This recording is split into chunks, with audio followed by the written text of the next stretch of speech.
Good evening മാറ്റിനി free വെബിനാറിലേക്ക് എല്ലാവർക്കും സ്വാഗതം. അതുപോലെ ഇന്ന് നമ്മളെ സ്റ്റോറി ഡേ ആണ്. കഥകൾ പറയാനും കഥകളിലെ മർമ്മങ്ങളൊക്കെ കൃത്യമായിട്ട് മനസ്സിലാക്കാനും ഒക്കെ നമ്മളെ സഹായിക്കുന്ന മൂല്യമായ ഒരു ദിവസമായിട്ട് കാണാം. 113ാമത്തെ ദിവസമാണ്. അപ്പോൾ ഇന്ന് നമ്മളോട് സ്നേഹധാമമാണ് കഥ പറയുന്നത്. അവൻ്റെ കഥയ്ക്ക് എല്ലാം ഒരു പ്രത്യേകതയുണ്ട്. മിക്കവാറും ഒരു വെസ്റ്റേൺ ടച്ചൊക്കെ ഉള്ള മനോഹരമായ ചെറിയ കഥകളായിരിക്കും. അപ്പോൾ തീർച്ചയായിട്ടും മാമൻ 2 കഥകൾ കേൾക്കാം. അതിനുശേഷം നിങ്ങൾക്ക് ആർക്കെങ്കിലും ചെറിയ കഥകൾ ഉണ്ടെങ്കിൽ തീർച്ചയായിട്ടും പറയാനുള്ളൊരു സൗകര്യവും കൂടെ ഉണ്ട്. ഉണ്ടെങ്കിൽ റെഡി ആയിക്കോളൂ. സോ ഇന്ന് സ്നേഹലത മാമിൻ്റെ കഥകളിലൂടെ നമുക്ക് തുടങ്ങാം. സ്നേഹലത മാം, യു ആർ വെൽക്കം. അഡ്മിറ്റ് ചെയ്യണേ.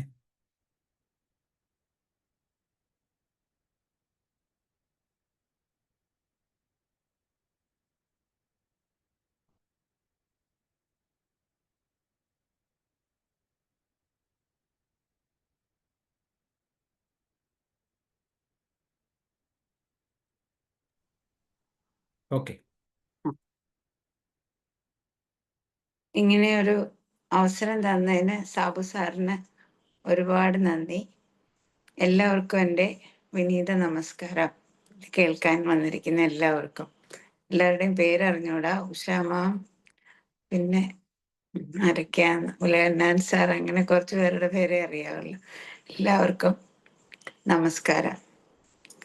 ഇന്ന് ഒരു സങ്കടത്തിന്റെ ദിവസമാണ്. ഞങ്ങളുടെ അല്ല, നമ്മുടെ VS പോയതിൻ്റെ ഒരു സങ്കടമുണ്ട്. എന്നാലും ഈ കഥ പറയാന്ന് നേരത്തെ പറഞ്ഞതുകൊണ്ട് ഞാൻ പറയാമെന്ന് തന്നെ വിചാരിക്കുന്നു. ഇത് സാറ് പറഞ്ഞ പോലെ തന്നെ വിദേശത്തെ കഥ തന്നെയാണ് ഞാൻ പറയുന്നത്. ബാങ്കോക്കിലെ ഒരു കോർപ്പറേറ്റ് കമ്പനിയിലെ ഉയർന്ന ഉദ്യോഗസ്ഥനായിരുന്നു ലിയോ ഈതൻ. തായ്ലൻഡിലെ ഒരു സാധാരണ ഗ്രാമത്തിൽ നിന്ന് വന്ന് ഒരു വലിയ സ്വപ്നം സാക്ഷാത്കരിച്ചതിന്റെ സന്തോഷം അയാൾക്കുണ്ടായിരുന്നു. എന്നാൽ കാലക്രമേണ ജീവിതം യാന്ത്രികമായി തീർന്നു. കുടുംബത്തിനു വേണ്ടി കഠിനാധ്വാനം ചെയ്യുമ്പോഴും യഥാർത്ഥ സന്തോഷം എവിടെയാണെന്ന് അയാൾക്ക് തിരിച്ചറിയാൻ കഴിഞ്ഞിരുന്നില്ല. ഒരു രാത്രി വീട്ടിലെത്തിയ ലിയോ പ്രൈമറി സ്കൂൾ വിദ്യാർത്ഥിയായ മകന് പാഠങ്ങൾ പറഞ്ഞു കൊടുക്കുന്ന ഭാര്യയെ കണ്ടു. പതിവില്ലാതെ ലിയോയുടെ മുഖം അന്ന് മ്ലാനമായിരുന്നു. ഏറെ നാളായി മനസ്സിൽ കൊണ്ടു നടന്നിരുന്ന ഒരു ഭാരം ഇറക്കി വെക്കാൻ അയാൾ തീരുമാനിച്ചു. ഭക്ഷണം കഴിച്ച ഉടൻ ലിയോ ഭാര്യയുടെ കയ്യിൽ പിടിച്ച് പതിയെ പറഞ്ഞു, "എനിക്ക് വിവാഹമോചനം വേണം." അവൾ ദേഷ്യപ്പെട്ടില്ല. പകരം ശാന്തമായി ചോദിച്ചു, "എന്തുകൊണ്ട്?" എന്നാൽ ലിയോയുടെ മൗനം അവളെ വല്ലാതെ പ്രകോപിപ്പിച്ചു. "നിങ്ങൾ ഒരു പുരുഷനല്ല," അവൾ അലറി. ആ രാത്രി അവർക്കിടയിൽ മൗനം നിറഞ്ഞു. തൻ്റെ ജീവിതത്തിൽ എന്താണ് സംഭവിക്കുന്നതെന്ന് അവൾക്ക് മനസ്സിലായില്ല. ലിയോയ്ക്ക് പറയാൻ കഴിയാത്ത പല രഹസ്യങ്ങളും ഉണ്ടായിരുന്നു. വർഷങ്ങളായി തന്നോടൊപ്പം ജോലി ചെയ്യുന്ന ഒരു സ്ത്രീയുമായി അയാൾക്ക് അടുപ്പമുണ്ടായിരുന്നു. ഈ ബന്ധം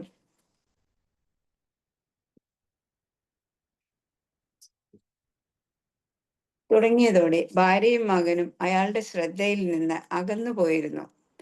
അടുത്ത ദിവസം വലിയ കുറ്റബോധത്തോടെ ലിയോ ഒരു വിവാഹമോചന കരാർ തയ്യാറാക്കി. വീടും കാറും 30% ഓഹരികളും ഭാര്യയ്ക്ക് നൽകാൻ അയാൾ തയ്യാറായി. അവൾ ആ പേപ്പറുകൾ വാങ്ങി കഷ്ണങ്ങളാക്കി വലിച്ചു കീറി. 10 വർഷം തനിക്ക് വേണ്ടി ജീവിച്ചവൾ ഒരു നിമിഷം അപരിചിതയായി മാറിയെന്ന് അയാൾക്ക് തോന്നി. നഷ്ടപ്പെട്ട ജീവിതത്തെക്കുറിച്ച് ഓർത്ത് അയാൾക്ക് വിഷമമുണ്ടായി. എന്നാലും കാമുകിയോടുള്ള ബന്ധം ഉപേക്ഷിക്കാൻ അയാൾക്ക് കഴിഞ്ഞില്ല. അടുത്ത ദിവസം ലിയോ വൈകിയെത്തി. ഭാര്യ മേശപ്പുറത്ത് എന്തോ എഴുതുന്ന അയാൾ കണ്ടു. ക്ഷീണിതനായിരുന്നതുകൊണ്ട് അത്താഴം കഴിക്കാതെ അയാൾ ഉറങ്ങാൻ പോയി. പിറ്റേന്ന് രാവിലെ ഭാര്യ തൻ്റെ വിവാഹമോചന വ്യവസ്ഥകൾ ലിയോയുടെ മുന്നിൽ വെച്ചു. അവൾക്ക് അയാളിൽ നിന്ന് ഒന്നും വേണ്ടായിരുന്നു. പക്ഷേ വിവാഹമോചനത്തിന് 1 മാസത്തെ സമയം വേണം.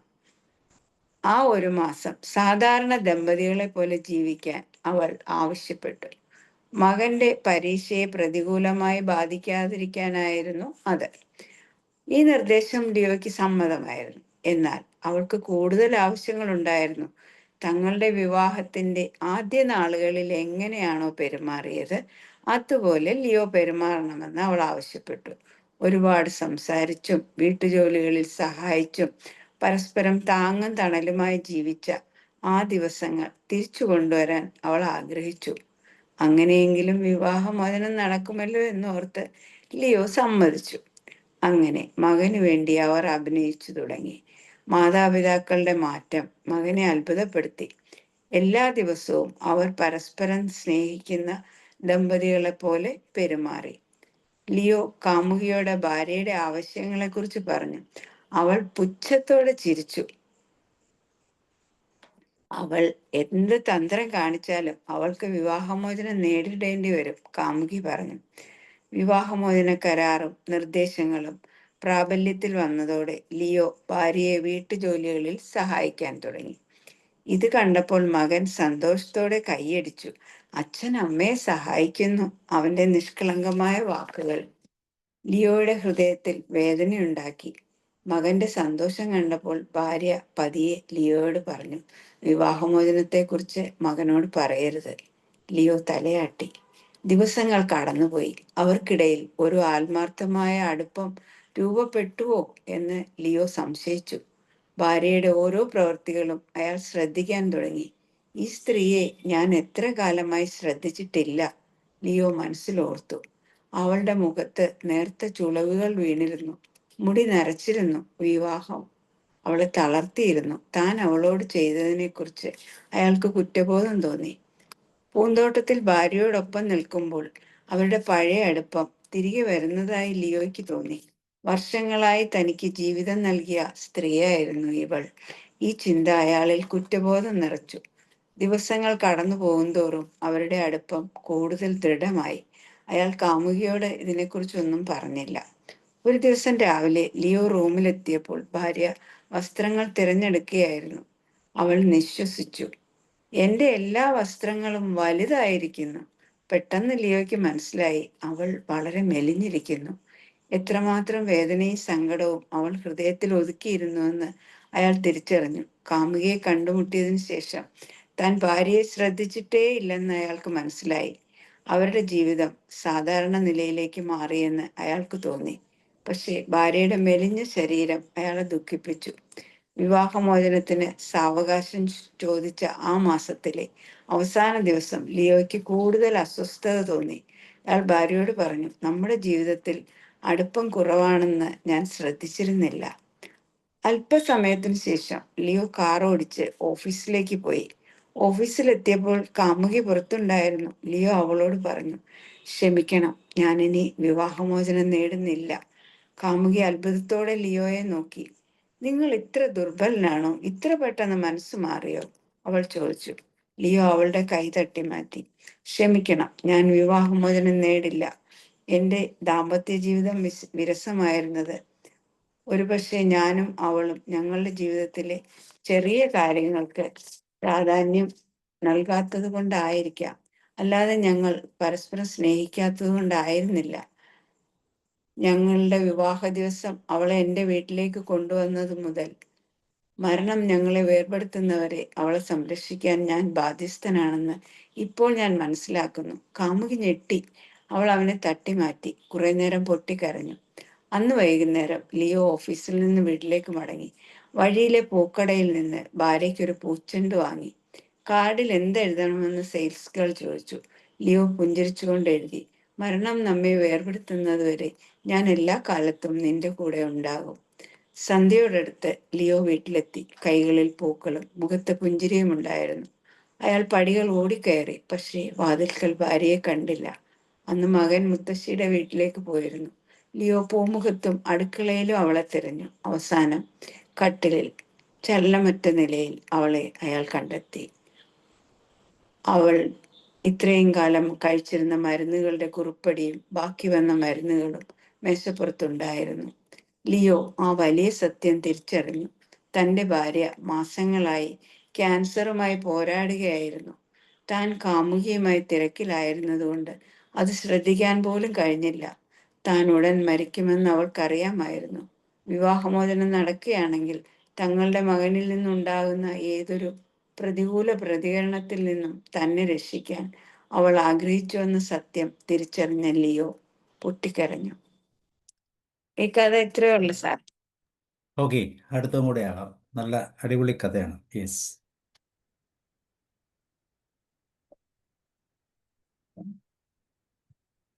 ഇതും വിദേശത്ത് തന്നെയാ. 1950കളിലെ ഒരു ദിവസം അമേരിക്കയിലെ ന്യൂജേഴ്സിയിലെ ഔഡൻ ടൗൺഷിപ്പിലുള്ള എഡിസൺ എലിമെന്ററി സ്കൂളിൽ ഒരു കുട്ടി പ്രവേശനം നേടി. വളരെ ആഹ്ലാദത്തോടെയായിരുന്നു അവന്റെ സ്കൂൾ ജീവിതം. എന്നാൽ ആഴ്ചകൾ പിന്നിട്ടപ്പോൾ അവന്റെ വിദ്യാർത്ഥി ജീവിതം പ്രക്ഷുബ്ധമായി. സഹപാഠികൾക്കും അധ്യാപകർക്കും ഇടയിൽ അവനൊരു പരിഹാസ കഥാപാത്രമായി മാറി. വായിക്കാൻ ബുദ്ധിമുട്ട് അനുഭവിച്ച ആ കുട്ടി ക്ലാസ് മുറിയിൽ ഒറ്റപ്പെടുകയും അധ്യാപകർ പോലും അവനെ മടിയൻ എന്ന് വിളിക്കുകയും ചെയ്തു. 1946 ഡിസംബർ 18 ഒഹായോയിലെ സിൻസിനാറ്റിയിൽ ഒരു യാഥാസ്ഥിതിക ജൂത കുടുംബത്തിലാണ് അവൻ ജനിച്ചത്. അമ്മ ലിയോ പോസ്നർ ഒരു പിയാനിസ്റ്റും പിതാവ് അർണോൾഡ് സ്പിൽബർഗ് ഒരു ഇലക്ട്രിക്കൽ എഞ്ചിനീയറുമായിരുന്നു.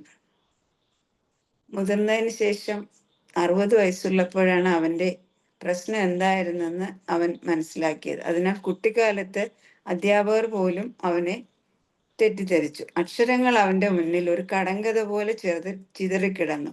ഓരോ വാക്കും ഒരു പർവ്വതം കയറുന്നത് പോലെ അവന് തോന്നി.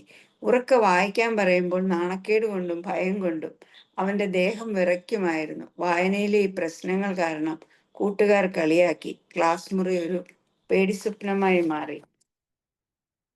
താൻ എന്തുകൊണ്ടാണ് ഇങ്ങനെ ആകുന്നതെന്ന് മനസ്സിലാകാതെ ആ ദുഃഖം ഉള്ളിലൊതുക്കി അവൻ കഷ്ടപ്പെട്ടു. എന്നാൽ അക്ഷരങ്ങൾ കൂട്ടി വായിക്കാൻ കഴിഞ്ഞില്ലെങ്കിലും അവന്റെ മനസ്സ് നിറയെ വർണ്ണാഭമായ കഥകളും ചിത്രങ്ങളുമായിരുന്നു. ആ ബുദ്ധിമുട്ടുകൾക്കിടയിലും കഥകളുമായി സംവദിക്കാൻ അവനൊരു പുതിയ വഴി കണ്ടെത്തി: സിനിമ. വായനയിലെ പോരായ്മകൾ അവനെ ക്യാമറയിലേക്ക് അടുപ്പിച്ചു. വാക്കുകൾക്ക് പറയാൻ കഴിയാത്തത് ചലിക്കുന്ന ചിത്രങ്ങളിലൂടെ പറയാൻ കഴിയുമെന്ന് ആ കുട്ടി തിരിച്ചറിഞ്ഞു. അവന്റെ ലോകം പതിയെ മാറി മറിയാൻ തുടങ്ങി. പിതാവ് സമ്മാനിച്ച 8mm ക്യാമറ സ്റ്റീവന്റെ ഏറ്റവും അടുത്ത കൂട്ടുകാരനായി. ഈ കൊച്ചു കാഴ്ചവട്ടത്തിലൂടെ അവൻ സ്വന്തം ഭാവനയെ ചലച്ചിത്രങ്ങളാക്കി മാറ്റി. വീട്ടുമുറ്റത്ത് അയൽവാസികളെ അഭിനേതാക്കളാക്കി. പരിമിതമായ സൗകര്യങ്ങൾ ഉപയോഗിച്ച് അവൻ ഹ്രസ്വ ചിത്രങ്ങൾ നിർമ്മിച്ചു. ഒരു ട്രെയിൻ അപകടത്തെക്കുറിച്ചുള്ള സിനിമയായിരുന്നു ആദ്യത്തേതെങ്കിൽ പിന്നീട് അവൻ യുദ്ധ സിനിമകളും സാഹസിക ചിത്രങ്ങളും എടുത്തു.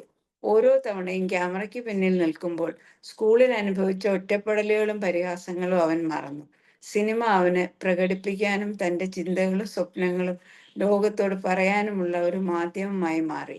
ഹൈസ്കൂൾ പഠനം പൂർത്തിയാക്കിയ ശേഷം ലോകത്തിലെ മികച്ച ചലച്ചിത്ര വിദ്യാലയങ്ങളിലൊന്നായ യൂണിവേഴ്സിറ്റി ഓഫ് സദേൺ കാലിഫോർണിയയുടെ ഫിലിം സ്കൂളിൽ പ്രവേശനം നേടുക എന്നതായിരുന്നു അവൻ്റെ സ്വപ്നം. എന്നാൽ അവൻ്റെ കുറഞ്ഞ അക്കാദമിക് യോഗ്യതകൾ കാരണം അവന് 3 തവണ പ്രവേശനം നിഷേധിക്കപ്പെട്ടു. ഈ നിരാശ പലരെയും തളർത്താൻ പോകുന്നതായിരുന്നു. പക്ഷേ യൂണിവേഴ്സിറ്റി വാതിലുകൾ അടച്ചപ്പോൾ സ്റ്റീവന് മറ്റൊരു വാതിൽ തുറന്നു. അവൻ ലോങ് ബീച്ച് സ്റ്റേറ്റ് കോളേജിൽ ചേർന്നു. എന്നാൽ അവന്റെ മനസ്സ് സിനിമയിൽ ഉറച്ചു നിന്നു. സിനിമ പഠിക്കാൻ ഔദ്യോഗികമായ ഒരു പ്രവേശനം ലഭിക്കാതിരുന്നിട്ടും അവൻ സിനിമയെക്കുറിച്ചുള്ള തൻ്റെ പഠനം അവസാനിപ്പിച്ചില്ല. അവൻ യൂണിവേഴ്സൽ സ്റ്റുഡിയോയുടെ പരിസരങ്ങളിൽ കറങ്ങി നടന്നു. ചിലപ്പോൾ അനുവാദമില്ലാതെ സ്റ്റുഡിയോ കെട്ടിടങ്ങളിൽ കടന്നു ചെന്ന് നിർമ്മാണ പ്രവർത്തനങ്ങൾ നിരീക്ഷിച്ചു. ഈ ധൈര്യവും സിനിമയോടുള്ള അർപ്പണബോധവും അവനൊരു ഇന്റേൺഷിപ്പ് നേടിക്കൊടുത്തു. ഒരു മുഴുനീള സിനിമ സംവിധാനം ചെയ്യാൻ അവസരം ലഭിക്കുന്നതിന് മുൻപ് യൂണിവേഴ്സൽ സ്റ്റുഡിയോയുടെ ടെലിവിഷൻ വിഭാഗത്തിൽ ചെറിയ പ്രോജക്റ്റുകൾ ചെയ്യാൻ അവന് കഴിഞ്ഞു. അവന്റെ കഴിവ് തിരിച്ചറിഞ്ഞ സ്റ്റുഡിയോ 1971 ഡ്യൂവൽ എന്ന ടെലിവിഷൻ സിനിമ സംവിധാനം ചെയ്യാൻ അവസരം നൽകി. ഒരു സാധാരണ ട്രക്കിനെ വില്ലനാക്കി പ്രേക്ഷകരെ മുൾമുനയിൽ നിർത്തിയ ഈ ചിത്രം അവന്റെ പ്രതിഭയുടെ വരവറിയിച്ചു. ഡ്യൂവൽ എന്ന ചിത്രത്തിന്റെ വിജയത്തോടെ സ്റ്റീവൻ സ്പിൽബർഗിന്റെ കരിയറിൽ പുതിയ വഴിത്തിരിവുകൾ ഉണ്ടായി. യൂണിവേഴ്സൽ സ്റ്റുഡിയോ അദ്ദേഹത്തിന് കൂടുതൽ അവസരങ്ങൾ നൽകി. 1975 പുറത്തിറങ്ങിയ ജോസ് എന്ന ചിത്രം സ്പിൽബർഗിനെ ഒരു ആഗോള പ്രതിഭാസമാക്കി മാറ്റി. ഒരു കൂറ്റൻ സ്രാവിനെ കുറിച്ചുള്ള ഈ ത്രില്ലർ ബോക്സ് ഓഫീസിൽ റെക്കോർഡുകൾ ഭേദിച്ച് ബ്ലോക്ക് ബസ്റ്റർ എന്ന വാക്കിന് പുതിയ അർത്ഥം നൽകി. ജോസ് സ്പിൽബർഗിനെ ഹോളിവുഡിലെ ഏറ്റവും ആവശ്യക്കാരുള്ള സംവിധായകനാക്കി മാറ്റി. തുടർന്ന് Close Encounters of the Third Kind, E.T. The Extra Terrestrial, Raiders of the Lost Ark തുടങ്ങിയ ചിത്രങ്ങളിലൂടെ സ്പിൽബർഗ് പ്രേക്ഷകരുടെ മനസ്സിൽ ഇടം നേടി. ഈ സിനിമകൾ ഭാവനയുടെയും സാഹസികതയുടെയും വിസ്മയ ലോകങ്ങൾ തുറന്നു. കുട്ടിക്കാലത്തെ പഠനത്തിൽ നേരിട്ട വെല്ലുവിളികൾ തൻ്റെ ഭാവനയെ കൂടുതൽ പോഷിപ്പിക്കാൻ സഹായിച്ചു എന്ന് അദ്ദേഹം പിന്നീട് പറഞ്ഞിട്ടുണ്ട്. അക്ഷരങ്ങളിലൂടെയല്ല, ചിത്രങ്ങളിലൂടെയാണ് താൻ ലോകത്തെ കണ്ടതും മനസ്സിലാക്കിയതും എന്ന് അദ്ദേഹം വിശ്വസിച്ചു. സ്പിൽബർഗിന്റെ കരിയറിലും പലപ്പോഴും തിരിച്ചടികൾ ഉണ്ടായിട്ടുണ്ട്. എന്നാൽ ഓരോ പരാജയത്തെയും അദ്ദേഹം ഒരു പഠനാനുഭവമായി കണ്ടു. 1993 പുറത്തിറങ്ങിയ ജുറാസിക് പാർക്ക് സാങ്കേതിക വിദ്യയെ സിനിമയിലേക്ക് കൊണ്ടുവരുന്നതിൽ ഒരു വിപ്ലവം തന്നെ സൃഷ്ടിച്ചു. അതേ വർഷം തന്നെ പുറത്തിറങ്ങിയ ഹോളോകാസ്റ്റിനെ കുറിച്ചുള്ള ഹൃദയസ്പർശിയായ ചിത്രം ഷിൻഡ്ലേഴ്സ് ലിസ്റ്റ് അദ്ദേഹത്തിന് മികച്ച സംവിധായകനുള്ള ആദ്യ ഓസ്കാർ അവാർഡ് നേടിക്കൊടുത്തു. ഈ ചിത്രം അദ്ദേഹത്തിന്റെ കലാപരമായ പാഠവും സാമൂഹിക പ്രതിബദ്ധതയും ലോകത്തിനു മുന്നിൽ തെളിയിച്ചു. അതുപോലെ രണ്ടാം യുദ്ധത്തെക്കുറിച്ചുള്ള സേവിംഗ് പ്രൈവറ്റ് റയാൻ എന്ന സിനിമയ്ക്ക് അദ്ദേഹത്തിന് രണ്ടാമത്തെ ഓസ്കാർ ലഭിച്ചു. തൻ്റെ സിനിമകളിലൂടെ അദ്ദേഹം പലപ്പോഴും മനുഷ്യബന്ധങ്ങൾ, കുടുംബം, പ്രതീക്ഷ, ഭയം തുടങ്ങിയ വിഷയങ്ങൾ ആഴത്തിൽ കൈകാര്യം ചെയ്തു. ഏറ്റവും പ്രചോദനാത്മകമായ കാര്യങ്ങളിലൊന്ന്, സ്റ്റീവൻ സ്പിൽബർഗ് തൻ്റെ 57-ാം വയസ്സിലാണ് താൻ പാതി വഴിയിൽ ഉപേക്ഷിച്ച കോളേജ് ബിരുദം കാലിഫോർണിയ സ്റ്റേറ്റ് യൂണിവേഴ്സിറ്റി ലോങ് ബീച്ചിൽ നിന്ന് പൂർത്തിയാക്കിയത് എന്നതാണ്.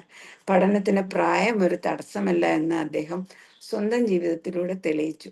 തനിക്ക് ഡിസ്ലെക്സിയ ഉണ്ടായിരുന്നത് 60-ാം വയസ്സിലാണ് അദ്ദേഹം തിരിച്ചറിഞ്ഞത്. ഈ വൈകല്യം അദ്ദേഹത്തിന്റെ ജീവിതത്തിൽ ഉണ്ടാക്കിയ സ്വാധീനം പിന്നീട് അദ്ദേഹത്തിന് മനസ്സിലായി.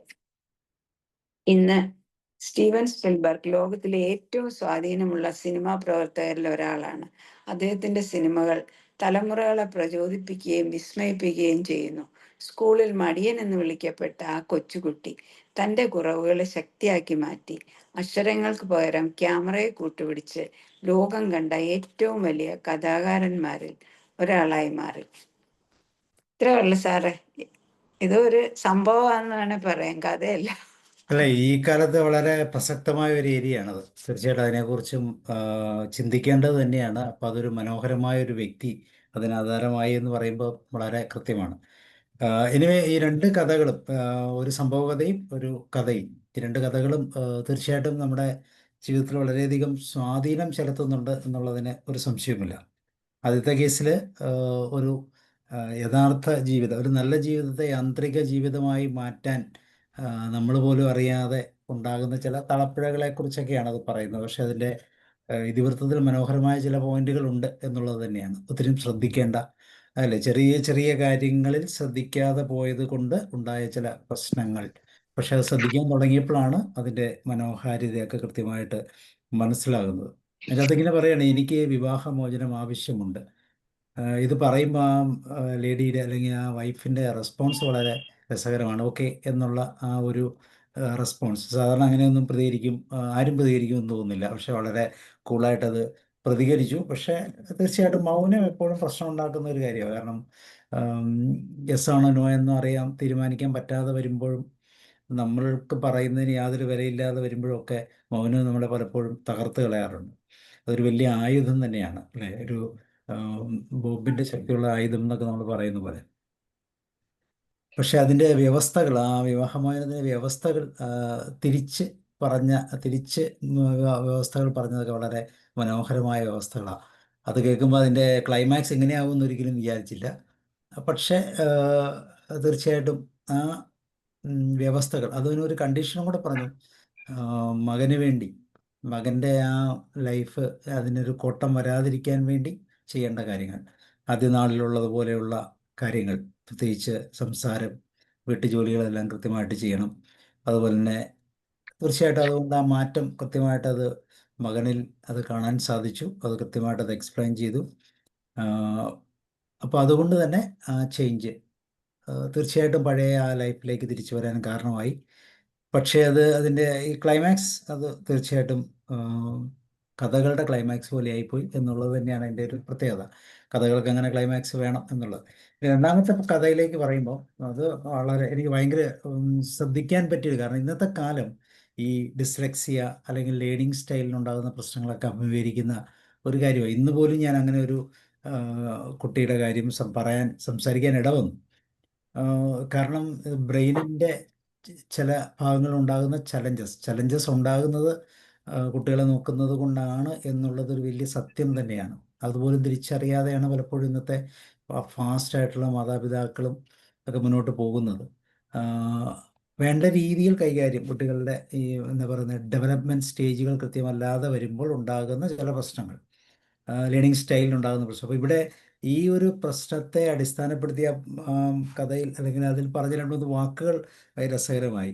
അക്ഷരങ്ങളെ പർവ്വതങ്ങൾ പോലെ കാണുന്ന ഒരു അവസ്ഥ, അതുപോലെ തന്നെ ആ, അക്ഷരത്തെ കടങ്കഥ പോലെ കാണുന്ന അവസ്ഥ.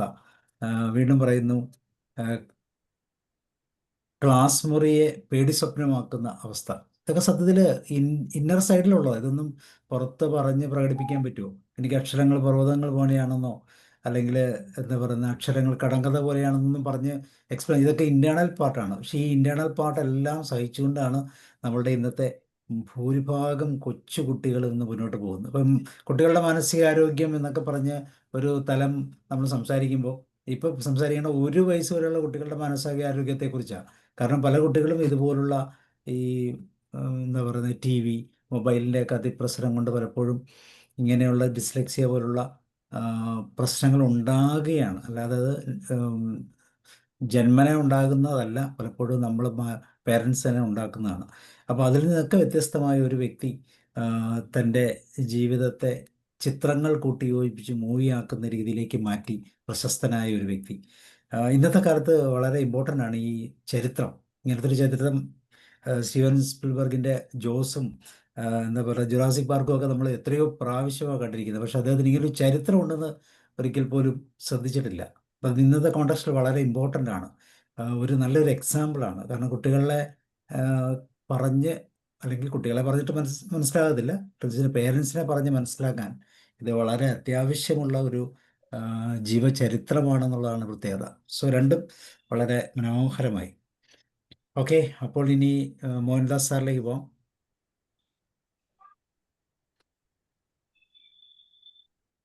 ആദ്യമായിട്ട് സ്നേഹത മേഡത്തിന് അഭിനന്ദനങ്ങൾ.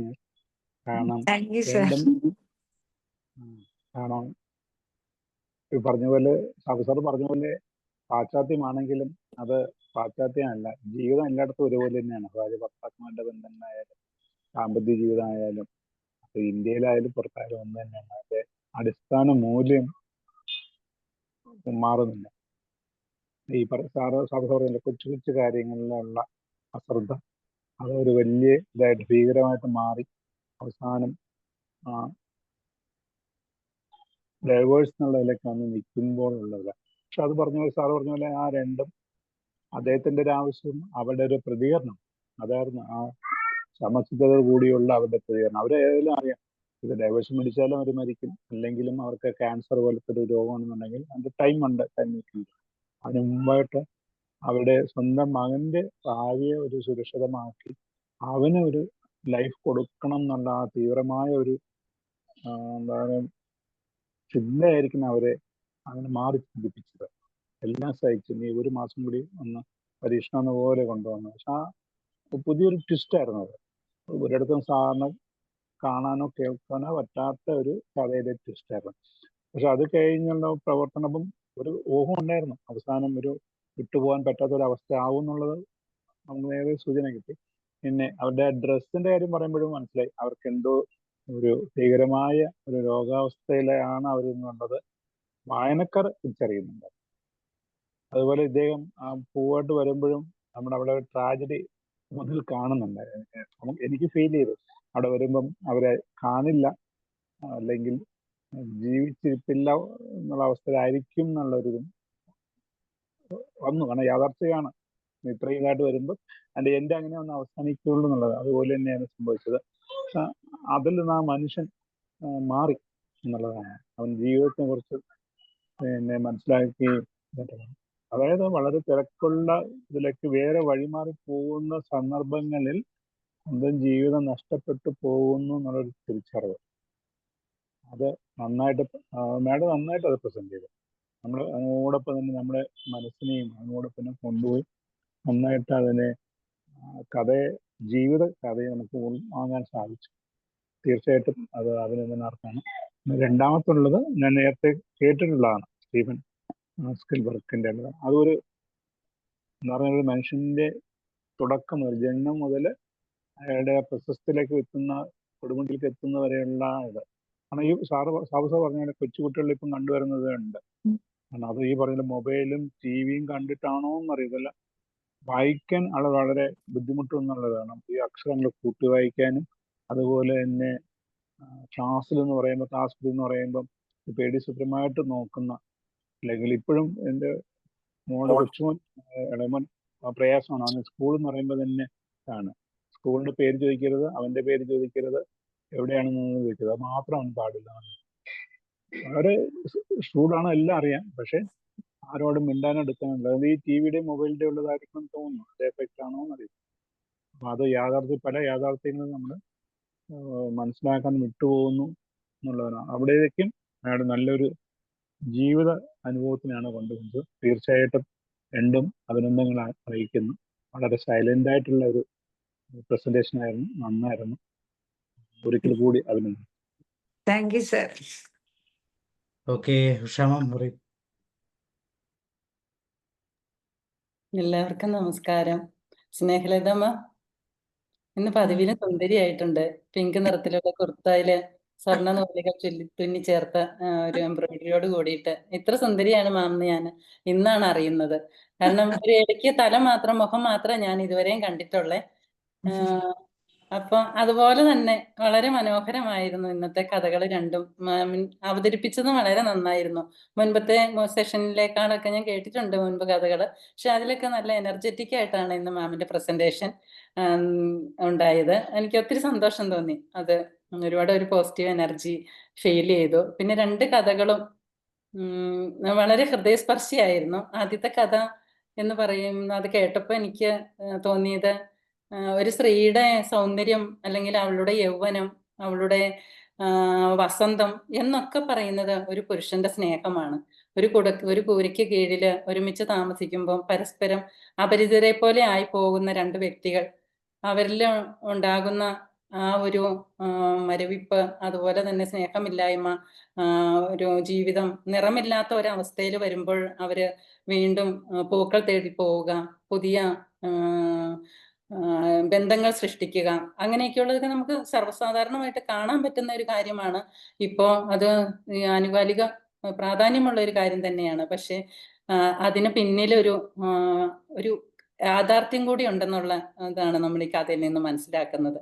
പരസ്പരം അപരിചിതരായി പോകുന്നവർ, കാലം ഒരുമിച്ച് ജീവിക്കുമ്പോൾ, കാലം ഏറെ കഴിയുമ്പോൾ അപരിചിതരായി പോകുന്ന രണ്ട് വ്യക്തികൾ, ഏറ്റവും അടുപ്പമുള്ള വ്യക്തികൾ അകന്നു പോകുന്ന ഒരവസ്ഥ.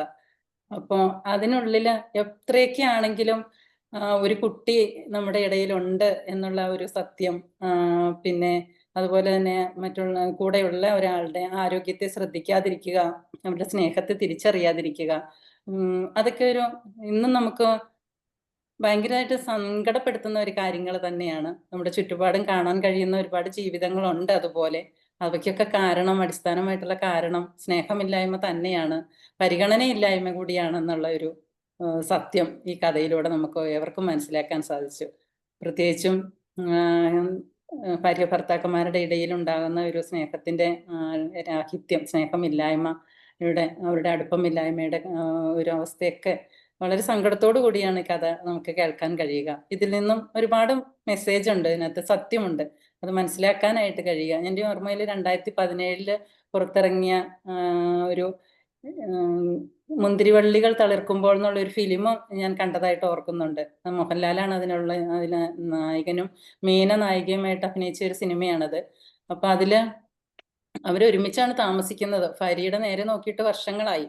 ഇതുപോലെ നിറമില്ലാത്ത ഉടുപ്പും താടിയും മുടിയും ഒക്കെ നരച്ച ഒരു അവസ്ഥയിൽ കൂടി അങ്ങനെയാണ് നമുക്ക് കാണാൻ കഴിയുക. യാതൊരു പ്രസരിപ്പും ഇല്ലാത്ത ഒരു ഭർത്താവ്, എന്തിനോ വേണ്ടി ജീവിക്കുന്ന ഒരു ഭാര്യ, അങ്ങനെയൊക്കെയുള്ള ഒരു അവസ്ഥയാണ്. പക്ഷെ വേറെ ഒത്തിരി ഭംഗിയുള്ള ഒരു ഒരുമിച്ച് ജോലി ചെയ്യുന്ന ഒരു സ്ത്രീയിലേക്ക് അടുക്കാൻ ശ്രമിക്കുകയും അതിന് പരാജയപ്പെടുകയും, പിന്നീട് എപ്പോഴോ പള്ളിയില് യാദൃശ്ചികമായിട്ട് പോകുമ്പോൾ സുന്ദരിയായ ഒരു സ്ത്രീയെ കണ്ടുമുട്ടുമ്പോൾ അത് ആരാണെന്ന് ആകാംക്ഷയോട് കൂടി നോക്കുമ്പോൾ ഞെട്ടലോടുകൂടി അയാൾ മനസ്സിലാക്കി അതെന്റെ ഭാര്യയാണെന്ന്. ഓ ഇവൾ ഇത്ര സുന്ദരിയോ എന്നാണ് അവൾക്ക് മനസ്സിലായത്. അപ്പൊ അത് വല്ലാത്തൊരു അവസ്ഥയാണ് ഓരോ സ്ത്രീകൾക്കും ജീവിതത്തിൽ ഉണ്ടാകുന്ന വല്ലാത്തൊരവസ്ഥ. സ്നേഹം എല്ലാവരിലും ഉണ്ടാവട്ടെ, പൂക്കട്ടെ, തളിർക്കട്ടെ, അങ്ങനെ അവരുടെ ജീവിതം മനോഹരമാവട്ടെ എന്ന് നമുക്ക് എല്ലാവർക്കും ആഗ്രഹിക്കാം. ഈ കഥയിലൂടെ അങ്ങനെ വലിയൊരു സന്ദേശമാണ് മാം ഇതില് നൽകിയത്. പിന്നെ രണ്ടാമത്തെ കഥ ഒരുപാട് വേദനിപ്പിക്കുന്ന ഒരു കഥയാണ്. അത് ഹൃദയസ്പർശിയായിട്ടാണ് മാം അവതരിപ്പിച്ചത്. എല്ലാ കുട്ടികളെയും മനസ്സിലാക്കാൻ മാതാപിതാക്കൾക്ക് കഴിയട്ടെ, അതുപോലെ ടീച്ചേഴ്സിന് കഴിയട്ടെ, നമുക്ക് ചുറ്റുമുള്ളവരിലേക്ക് കഴിയട്ടെ. ഓരോരുത്തർക്കും ഓരോരുടേതായിട്ടുള്ള കഴിവുകൾ ഉണ്ടാവും. ചിലർക്ക് വരയ്ക്കാനാവും, ചിലർക്ക് പാടാനാവും, ചിലർക്ക് വായിക്കാനാവും, ചിലർക്ക് പഠിക്കാനാവും. പക്ഷേ അക്കാഡമിക് നിലവാരം മാത്രമാണ് ഒരു ജീവിതത്തിന്റെ വിജയത്തിന്റെ ലക്ഷ്യമെന്ന് മനസ്സിലാക്കുക. അത് മാത്രം ലക്ഷ്യം വയ്ക്കാതെ ആ കുട്ടികളിലുള്ള എല്ലാ ഇന്റലിജൻസും തിരിച്ചറിയാൻ ഓരോരുത്തർക്കും കഴിയട്ടെ. അപ്പോൾ എങ്കിലും ആ കുട്ടിയുടെ കുറവ് ആ കുട്ടി ഒരു സാധ്യതയാക്കി മാറ്റുന്ന അത്ഭുതമാണ് നമുക്ക് അതിന്റെ ജീവിതത്തിലൂടെ, ജീവിത കഥയിലൂടെ നമുക്ക് മനസ്സിലാക്കാനായിട്ട് സാധിച്ചത്. എല്ലാവർക്കും അതൊരു പാഠമാകട്ടെ. എനിക്ക് എൻ്റെ പ്രിയപ്പെട്ട സ്നേഹലത മാമിന് എൻ്റെ ഹൃദയം നിറഞ്ഞ അഭിനന്ദനങ്ങൾ. Thank you ma'am. Thank you so much. Venugopal ആദ്യത്തെ കഥയിൽ നല്ല മെസ്സേജാണത്. കാരണം ഒരു കുടുംബജീവിതത്തിൽ ഒരുപക്ഷെ ചെറിയ ചെറിയ പ്രശ്നങ്ങൾ മനസ്സിലാക്കിക്കൊണ്ട് ഒരു ഭാര്യാഭർത്താക്കന്മാരുടെ ഇടയിൽ അത് വിജയിപ്പിക്കാൻ വേണ്ടി ഉള്ള കാര്യങ്ങൾ ശ്രദ്ധിച്ചു കഴിഞ്ഞാൽ ആ കുടുംബം നല്ല രീതിയിൽ മുന്നോട്ട് പോകും. പ്രത്യേകിച്ചും വിവാഹത്തിന് ശേഷം സൗന്ദര്യത്തിന് വലിയ പ്രസക്തിയൊന്നുമില്ല, അവിടെ സ്നേഹമാണ്. പ്രത്യേകിച്ചും സ്ത്രീകൾക്കുള്ള പ്രത്യേകത എന്ന് വെച്ചാൽ അവർക്ക് കെയറിങ് ആണ് ഇഷ്ടം കൂടുതൽ. പുരുഷന് സ്നേഹമാണെങ്കിൽ ഭാര്യമാർക്ക് കെയറിങ് ആണ് ഇഷ്ടപ്പെടുന്നത്. എന്നെയും മക്കളെയും ശ്രദ്ധിക്കുക, എൻ്റെയും മക്കളെയും കൊച്ചു കൊച്ചു കാര്യങ്ങൾ പോലും ശ്രദ്ധിക്കുന്ന ഒരു ഭർത്താവിനാണ് അവർ സ്വപ്നം കാണുന്നത്. ഇതിൽ നിന്ന് വ്യത്യസ്തമായ നിലപാടുണ്ടാകുമ്പോഴാണ് അവർ വേദനിക്കുക. അതേസമയം അങ്ങനൊരു കുടുംബത്തിൽ ചില കാര്യങ്ങൾ നോക്കാതെ ഭർത്താവ് വേറൊരു സ്നേഹം കിട്ടാൻ വേണ്ടി വേറൊരു മാർഗം സ്വീകരിക്കുക എന്ന് പറയുന്നത് ഒരിക്കലും നല്ലതല്ല എന്നുള്ള ഒരു കാഴ്ചപ്പാടാണുള്ളത്. പിന്നെ വിവാഹമോചനത്തിൻ്റെ വക്ത നിൽക്കുന്ന ഈ സന്ദർഭത്തിൽ ലിയോയിൻ്റെ ഭാര്യ കണ്ടുപിടിച്ച മാർഗം ഇത് വളരെ ഇഷ്ടപ്പെട്ടു. കാരണം ഇത്തരം മാർഗം സാധാരണയായിട്ട് ഇതുവരെ നമ്മൾ കേരളത്തിൽ ഇതുവരെ അങ്ങനെ കണ്ടിട്ടില്ല. കാരണം സ്ത്രീകളിൽ നിന്ന് ഇങ്ങനെയൊരു ബുദ്ധിപൂർവമായ ഒരു സജഷൻ ഉണ്ടാകുക, ആ ഭർത്താവിൻ്റെ മനസ്സിനെ മാറ്റിയെടുക്കുക, അതിന് അവൾ വിജയിച്ചിട്ടുണ്ട്. അവളെ കാർന്നു നിന്ന ക്യാൻസർ രോഗം അവളുടെ ഹൃദയത്തിൽ ഉണ്ടായിരുന്നു. അത് ഇന്നല്ലെങ്കിൽ നാളെ അവൾ മരിക്കുമെന്ന് അവൾക്ക് അറിയാമായിരുന്നു. എങ്കിലും ആ ചുരുങ്ങിയ നാളുകളിൽ അവൾ ആഗ്രഹിച്ച സ്നേഹം ഭർത്താവിൽ നിന്ന് കിട്ടണമെന്നുള്ള ഒരൊറ്റ ആഗ്രഹമായിരുന്നു അവൾക്കുണ്ടായിരുന്നത്. ആ ആഗ്രഹം വിജയിപ്പിക്കാൻ വേണ്ടിയാണ് അവൾ അത്തരമൊരു സജഷൻ, അത്തരമൊരു ബുദ്ധിപൂർവമായ ഒരു നിർദ്ദേശം ഭർത്താവിന് കൊടുക്കുകയും അതിലവൾ വിജയിക്കുകയും ചെയ്തു. അതോടുകൂടി അവൾ ഈ ലോകത്തു നിന്ന് യാത്ര ചെയ്യുകയുണ്ടായി. ഭർത്താവിന് കുറ്റബോധമുണ്ടായി. അപ്പോഴാണ് അദ്ദേഹം ചിന്തിക്കുന്നത്, താൻ നേരത്തെ തന്നെ ഇത്തരം കുറച്ചു കാര്യം ശ്രദ്ധിച്ചിരുന്നെങ്കിൽ അവൾ ഇന്നല്ലെങ്കിൽ നാളെ മരിക്കുന്നവരെങ്കിലും അവൾക്ക് നല്ല ജീവിതം, നല്ലൊരു സന്തോഷം ഉള്ള ജീവിതം പ്രദാനം ചെയ്യാൻ സാധിക്കുമായിരുന്നു എന്നുള്ള ഒരു കുറ്റബോധം ഭർത്താവിലുണ്ടായി. നല്ലൊരു മെസ്സേജുള്ള കഥയാണ്. രണ്ടാമത്തെ കഥയിലേക്ക് വന്നാൽ, ഈ സ്റ്റീവൻ സ്പിൽബർഗ് എന്ന് പറഞ്ഞ വിദ്യാർത്ഥി, അദ്ദേഹം പഠനത്തിൽ മോശമാണ്, അദ്ദേഹത്തിന് അറിയാം. പക്ഷേ ചുറ്റുപാടുമുള്ള പരിഹാസങ്ങൾ ഏറ്റുവാകുമ്പോൾ അദ്ദേഹത്തിൻ്റെ ഹൃദയം വേദനിച്ചില്ല. അദ്ദേഹം സ്വന്തം കഴിവുകൾ തേടിപ്പോയി, സ്വന്തം കഴിവുകളെ അയാൾ കണ്ടെത്താൻ സ്വയം തീരുമാനിച്ചു. ഇന്നത്തെ കാലഘട്ടത്തിൽ ഒരു ചടങ്ങ് എന്ന നിലക്ക് മാത്രമാണ് ഇപ്പോൾ വിദ്യാലയത്തിലേക്ക് അടക്കുന്നു, പിന്നെ SSLC പാസ്സാവുന്നു, ഒരു ഗവൺമെൻറ് ജോലി കിട്ടുന്നു. അതിൽ കൂടുതൽ ഉപരിയായിട്ട് കുട്ടിയുടെ കഴിവിനെ പറ്റി രക്ഷിതാക്കൾ ചിന്തിക്കുന്നില്ല. അങ്ങനെ ചിന്തിക്കുന്ന രക്ഷിതാക്കൾ മാത്രമേ കുട്ടിയുടെ നല്ല ഒരു ഭാവിയെപ്പറ്റി പരിശ്രമിക്കാൻ സാധിക്കുകയുള്ളൂ. പക്ഷേ ഈ കുട്ടി തൻ്റെ കഴിവുകളെ മനസ്സിലാക്കുകയും തനിക്ക് ഏതാണോ ഇഷ്ടമുള്ള മാർഗം സ്വീകരിക്കാൻ തയ്യാറാവുകയും ചെയ്തതോടുകൂടി മറ്റുള്ളവരാൽ പരിഹസിക്കപ്പെട്ടു താൻ എന്നുള്ള ആ ഒരു ചിന്താഗതി അദ്ദേഹത്തിൽ നിന്നും കുറഞ്ഞു വരികയും അദ്ദേഹം പുതിയ പദ്ധതികൾ, പുതിയ മാർഗങ്ങൾ സ്വീകരിച്ചുകൊണ്ട് അതിൽ തന്നെ ശ്രദ്ധ കേന്ദ്രീകരിച്ചുകൊണ്ട് അതിൽ ഉന്നത വിജയം അദ്ദേഹത്തിന് നേടാൻ ഈ ചിത്രരചന രംഗത്താകട്ടെ സിനിമാ രംഗത്തായിക്കോട്ടെ അദ്ദേഹം നല്ല നല്ല വിജയങ്ങൾ കഴിക്കാൻ ആയിട്ട് സാധിക്കുകയുണ്ടായി. അതേപോലെ തന്നെ ഇപ്പോൾ ജുറാസിക് പാർക്ക് നമ്മൾ പടം കണ്ടപ്പോൾ ഇങ്ങനെ ഇതിൻ്റെ പിന്നിൽ ഇങ്ങനൊരു കഥയുണ്ടെന്നുള്ള അന്ന് കണ്ട ആൾക്കാർക്ക് ഉണ്ടായിരുന്നില്ല. പക്ഷേ ഇത് ഈ സ്റ്റീവൻസിൻ്റെ അക്ഷീണമായ പരിശ്രമം കാരണം ഇത്രയും നല്ലൊരു ഉന്നതിയിലേക്ക് അത് എത്തുവാൻ സാധിച്ചു എന്നുള്ളതും നല്ലൊരു കാര്യമാണ്. അതുകൊണ്ട് ഈ രണ്ട് കഥകളും ഹൃദയ ടച്ച് ചെയ്യുന്ന കഥകളാണ്. ഈ കഥകൾ അവതരിപ്പിച്ചതിന് സ്നേഹലത മാമിന് വളരെയധികം നന്ദി പറഞ്ഞുകൊണ്ട് ഞാൻ അവസാനിപ്പിക്കും. Okay, thank you sir. ഗോകുമാർ sir കേൾക്കുന്നുണ്ടോ?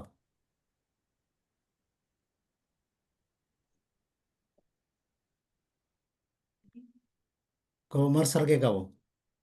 കേൾക്കാം. നമസ്കാരം.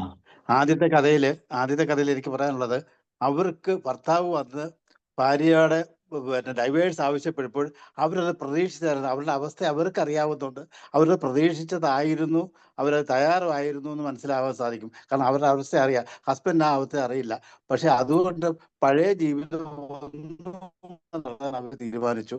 അങ്ങനെ നല്ല രീതിയിൽ അവർ വീണ്ടും ജീവിച്ചപ്പോഴാണ് അദ്ദേഹത്തിന് മനസ്സിലായത്, ഇതാണ് എൻ്റെ ഭാര്യ, ഇതാണ് നല്ലതെന്ന് പറഞ്ഞ്. അപ്പോഴത്തേക്ക് ആ അവസാനം ട്രാജഡി ആയിട്ട് അവസാനിച്ചു. പക്ഷെ മറ്റേത് ആദ്യം ട്രാജഡി ആയിരുന്നെങ്കിലും, അടുത്ത കഥ ആദ്യം ട്രാജഡി ആയിരുന്നെങ്കിലും അവസാനം അത് നല്ല രീതിയിൽ അവസാനിച്ചു. ഒരു കഴിവില്ലാത്ത ഒരു ലോകത്ത് ജീവിക്കുന്നില്ല. അയോഗ്യ പുരുഷോ നാസ്തി യോജകത്തത്ര ദുർലഭ എന്നാണ് പറയുന്നത്. അപ്പം ഒരു കഴിവിൽ കുറവുണ്ടെങ്കിൽ വേറൊരു കഴിവ് ആളിനുണ്ടാവും, ഉറപ്പാണ്. അങ്ങനെ കഴിവാണ് അത് കോട്ടത്തിനെ നേട്ടമായി സാധിക്കാൻ സാധിച്ചു. അത്രയുള്ള നല്ല അവതരണമാണ്, നല്ലതാണ്. നന്ദി. Thank you sir. ഡോക്ടറെ പറയും, കുട്ടികൾക്ക് പറഞ്ഞു കൊടുക്കാൻ പറ്റിയ അടിപൊളി രണ്ട് കഥകളാണ്. എനിക്കങ്ങനെ തോന്നുന്നില്ല സാർ. അത് നമ്മുടെ ആദ്യത്തെ കഥ അവസാനം ഇത്തിരി കണ്ണീര് വന്നുപോയി, ഒരു മഹാസങ്കടം വന്നുപോയി.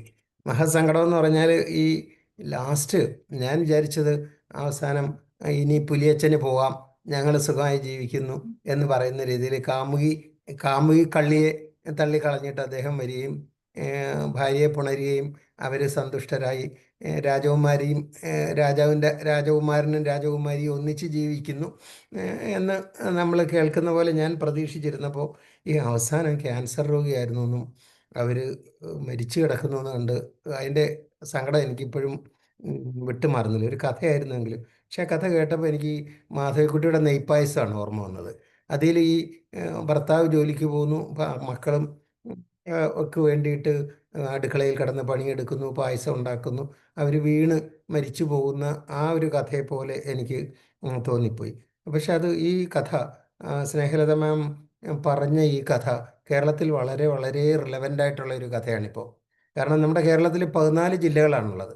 അതിൽ 28 ഫാമിലി കോർട്ടുണ്ട്.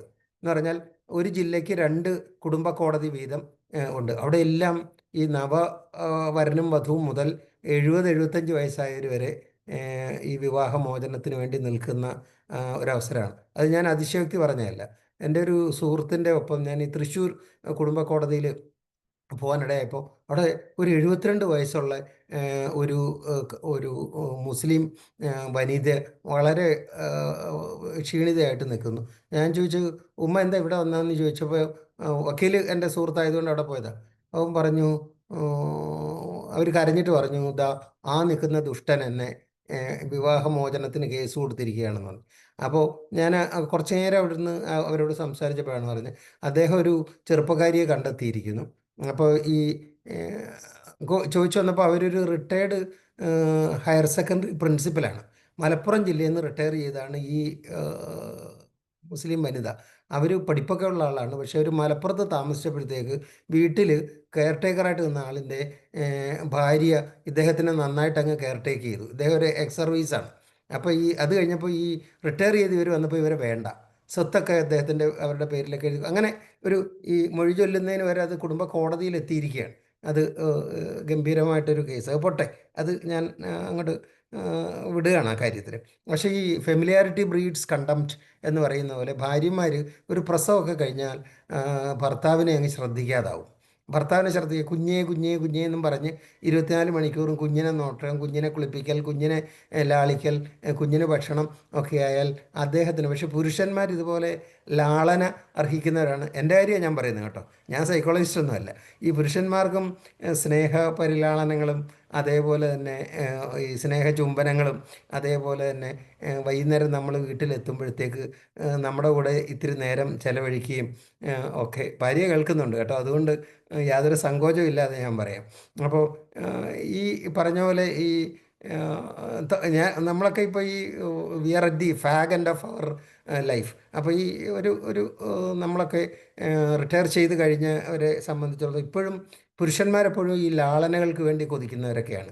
അപ്പോൾ അവർക്ക് ഈ വേലിചാടലൊക്കെ ഇല്ലേ, ഈ എക്സ്ട്രാ മാരിറ്റൽ വിവാഹ ബാഹ്യേതര അങ്ങനെയാണ്ടല്ലോ എൻ്റെ വാക്ക്, വിവാഹപൂർവ്വ അല്ലെങ്കിൽ വിവാഹ ബാഹ്യ അതിൻ്റെയൊക്കെ ഒരു കാരണം ഈ സ്ത്രീകൾക്ക് ഈ പുരുഷന്മാരുടെ മുന്നിൽ ആകർഷകവതിയായിട്ട് നിൽക്കാനും ഒക്കെ അവർ ശ്രദ്ധിക്കില്ല. ഈ കക്ഷം കീറിയ നൈറ്റിയും അതേപോലെ തന്നെ ഈ ഇന്നലത്തെ സാമ്പാറിൻ്റെ കഷ്ണങ്ങൾ ഒക്കെ പറ്റിപ്പിടിച്ചിരിക്കുന്ന രാവാടകളും ഒക്കെ അണിഞ്ഞിട്ട് ഈ പുരുഷൻ്റെ അടുത്ത് പോകുമ്പോൾ ഓഫീസിലെത്തുമ്പോൾ അവിടെ നല്ല സ്പ്രേ ഒക്കെ അടിച്ച് നല്ല മറ്റേ ഈ ഇതില്ലേ കണ്ണെഴുതിയും ബ്യൂട്ടി പാർലറിൽ പോയി പുരിയൊക്കെ അത്ഭുതം പോലെ മഴവിൽ കൊടി പോലെയൊക്കെ വളർത്തിയിരിക്കുന്ന സഹപ്രവർത്തകർ അടുത്ത് വന്ന് നമ്മളോട് സുഗന്ധം പരത്തിക്കൊണ്ട് സ്നേഹത്തോടു കൂടി സംസാരിക്കുമ്പോഴൊക്കെ ഉള്ളിലൊരു തേങ്ങലോടെ നമ്മൾ വീട്ടിലിരിക്കുന്ന ഈ കക്ഷങ്കറി നൈറ്റിട്ടിരിക്കുന്ന സാധുവിനെ നമ്മൾ മറന്നു പോവാം. അത് ഒരു യാഥാർത്ഥ്യമാണ്. സാബു സാറിനൊക്കെ മനസ്സിലാവും. ഞങ്ങൾക്ക് പുരുഷന്മാർക്കൊക്കെ ഈ ആകർഷകത്വം അതേപോലെ അങ്ങനെയൊക്കെയുള്ള കുറേ കാര്യങ്ങളൊക്കെ ആവശ്യമുണ്ട്. അപ്പോൾ അത് ഒക്കെ നമ്മുടെ ഈ പ്ലാറ്റ്ഫോമിൽ ഇരിക്കുന്ന വളരെ വിദുഷികളായ പണ്ഡിതകളായിട്ടുള്ള വനിതകൾക്ക് അത് മനസ്സിലാവുന്ന കാര്യമാണ്, യാതൊരു സംശയമില്ല. അങ്ങനെയൊക്കെയുള്ള ഈ ശ്രദ്ധിക്കാൻ കഴിയാതെ പോകുന്നത്, ഭാര്യയുടെ ക്യാൻസർ പോലും അദ്ദേഹം അറിയാതെ പോയത് ഭാര്യ അത് അറിയിച്ചില്ല എന്നുള്ളതാണ്. അല്ലാതെ ഈ ഭർത്താവ് ടോട്ടലി നെഗ്ലക്റ്റ് ചെയ്തു പോയൊരു ഭാര്യയുടെ മഹാസങ്കടമായിട്ടാണ് ഈ കഥയിൽ വന്നതെങ്കിൽ പോലും there is A reason behind it. അപ്പോൾ അതിൽ ഈ രണ്ട് പേരും അങ്ങോട്ടും ഇങ്ങോട്ടും കൊടുക്കലും വാങ്ങലും സ്നേഹവും കാരണം ഭർത്താവിന് വേണ്ടി ചിലവഴിക്കാൻ ഭാര്യ, ഞാൻ വൺ സൈഡഡ് ആയിട്ട് പറയുകയാണ് കേട്ടോ, മഹിളാരത്നങ്ങളെ നിങ്ങൾ ആരും പിണങ്ങല്ലേ, ഈ ഭർത്താവിന് വേണ്ടി ഇത്തിരി സമയം കൊടുക്കുകയും അതേപോലെ തന്നെ ഈ കിഞ്ചന വർത്തമാനങ്ങളെന്നില്ലേ, ഈ കൊഞ്ചലൊക്കെ ഇത്തിരി അതിന് പ്രായമൊന്നും ഒരു കാര്യമല്ല. കാരണം ഞാൻ 8 മക്കളുള്ള വീട്ടിലെ 8ാമത്തെ പുത്രനാണ്. എൻ്റെ അമ്മയൊക്കെ അച്ഛനുമായിട്ടും ഒക്കെ ഈ വലിയ ഇതാകുമ്പോൾ അമ്മ നാണിച്ചുകൊണ്ട് നിങ്ങളുടെ ഒരു മുതുകൂത്ത് എന്നൊക്കെ പറഞ്ഞൊക്കെ ഞങ്ങൾ പിള്ളേരുടെ മുഖത്തൊക്കെ പുഞ്ചിരി വിടർത്തുമായിരുന്നു. പക്ഷെ that was a funny and sweet trick my father use to adopt. അപ്പോൾ അങ്ങനെ വരുമ്പോഴത്തേക്കും ഒക്കെ ഇപ്പോൾ ഒരു ഞാൻ ഇത്തിരി സാർ ഒരു മിനിറ്റ് എടുത്തോട്ടെ, നമ്മൾ മുതിർന്നവരാണ്.